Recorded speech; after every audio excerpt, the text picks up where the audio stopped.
And private insurers who once thought they could make a deal with the reform activists are now experiencing a little bit of buyer's regret as they are vilified as the cause of most of the problems in health care by Nancy Pelosi and others. So where does it all end? Let's ask two congressmen involved in the debate, Republican Representative Phil Roe of Tennessee and Democratic Representative Joe Sestak of Pennsylvania. We should mention that Phil Roe is a medical doctor as well. Well, Dr. Roe, let me go to you first because you have looked through this thing and focus on individual pieces of it that do seem unrelated to the causes for health care reform in the first place. Why don't you point out some of those items that probably don't deserve to be in this bill? David, thanks very much. Before, as a U.S. Army veteran and as a parent and as a member of Congress, I want to pass my condolences to the families who were lost at Fort Hood. And I mean, it just breaks my heart to hear something like this. And I certainly pray and hope that these families these folks that are wounded will be healed, and our prayers are with them. And we had a moment of silence on the House floor tonight, and it's just a very somber moment. Well, and in fact, Congressman, Doctor, if you can hold on, because I know you both are veterans with distinguished records.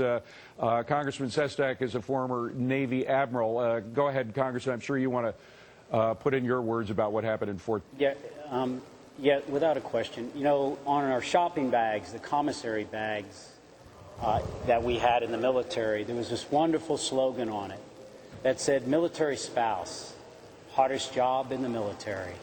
And so I think as we hear of these deaths here, we keep in mind our military families, because only 1/3 of 1% of all of America's families are directly involved in 2 wars overseas. It's a tragedy that it takes a tragedy to highlight how much we owe these families. And we are all together on that. Before we get into anything divisive about health care or anything, we wanted to emphasize that this is something that as a country we are united in. All of our condolences for what's happening in Fort Hood. But now on to the issue of health care, if you don't mind, gentlemen. And first to you, Dr. Roe. Again, specifics in the Pelosi bill that probably shouldn't be there. Well, you know, there are a lot of things, David, that are in there, and I have copies of the bill here. And I was just amazed last evening when I started to read this. I've got through the first 1,000 pages multiple times, and I'm working my way through this one. But, you know, when you start mentioning single menu items as soft drinks and pizza and donuts, I mean, what in the world is that doing in a health care plan? And as a former mayor, I mean, I think it's wonderful that we talk about the sewage system somewhere, but we've got mentions in here about the function of the sanitation facilities in tribal areas. And then we have in the manager's amendment, which I haven't read yet, I haven't gotten a copy of it yet, but we've got tax breaks for biofuels. I mean, what is that doing in a health care bill? So we could simplify this bill very easily, and I have spent hours, David, thinking about this. It's gotten too complicated. I mean, it's way too much verbiage, 2,000 pages. The people out here don't understand it. I'm finding something new like this. I could go on and on and on, but that's the problem with the bill. It's too complicated, too big, and it's incomprehensible in my opinion. Congressman Sestak, wouldn't the first step be just to cut it down, to cut out all but the essentials? Well, I think the first step might have been a recognition that over the last 8 years, nothing was done. Not even a single piece of paper by the other side was ever submitted. And we had 8 million Americans that lost their health care during that period of time. And in my state, we had premiums double. So what we did, and I've seen many thick things. For instance, when my aircraft carrier launched aircraft, that took an op order about that thick. So I'm not dismayed by that. It is a complex issue, and it takes complexity to kind of sit down and do it. But what the bill does is this. It actually says that the insurance companies that have a fiduciary responsibility to their shareholders actually can deny coverage for pre-existing conditions.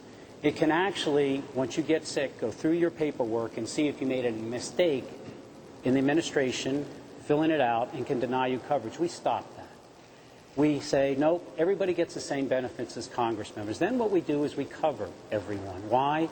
Because Phil and I pay about $400 more a year for the uninsured when they go into a emergency room that passes on an insurance company because they don't want to eat it and we pay for it. So we're paying for it up front.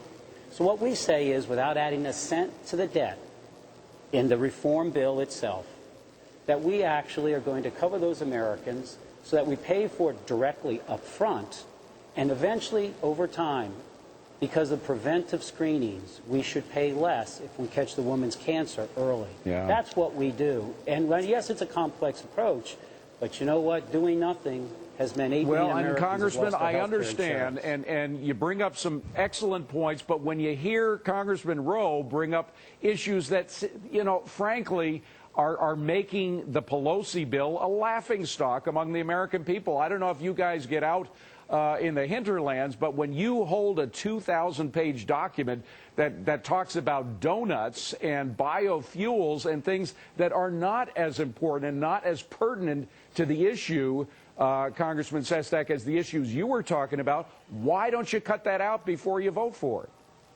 Well, because it's very important that, and every doctor I know has said this, that when we see 23% of the kids graduating from high school today don't qualify for the military Phil and I are in because they're overweight or other reasons, that when we describe in this thing that we're going to begin wellness programs, we want to cut down on carbohydrates or other issues, yes, we want to explain that in the bill. And how can we incentivize better behavior that focuses on the individual but is allied with the common enterprise of the common good to give us healthy youth that can actually protect us. But Congressman Rowe, the thing is, like we as a nation are fed up. We are fed up with tax codes that are 50,000 pages long. We're fed up with bills that are so big and so involved that the congressmen themselves who vote on them can't possibly read the whole things. If you were just to boil it down, maybe you have some key issues that both of you could agree on and boil it down to the essence of that, that would be something we could understand, but not 2,000 pages. David, absolutely. Let me just give you a couple of things that would be very simple to do, and I've spent a lifetime thinking about this. And one of the things that I totally agree with Joe on here is, number one, is that on pre-existing conditions, we need to be able to do something about that. And how do you do that? Well, you can do that without thousands of pages. The group market doesn't have a problem. A large group market doesn't have a problem with pre-existing conditions. It's the individual, like I was last year when I ran for Congress, and small business. Well, how do you take care of that? Eliminate state lines. I've got a city, Bristol, Tennessee, Bristol, Virginia.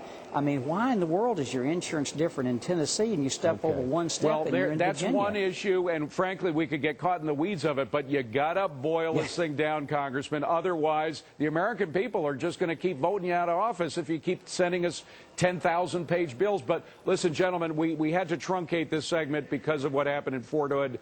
And again, we really do appreciate your condolences and appreciate you coming in light of what's happened. Thank you. Thanks, David. Thank you both very much.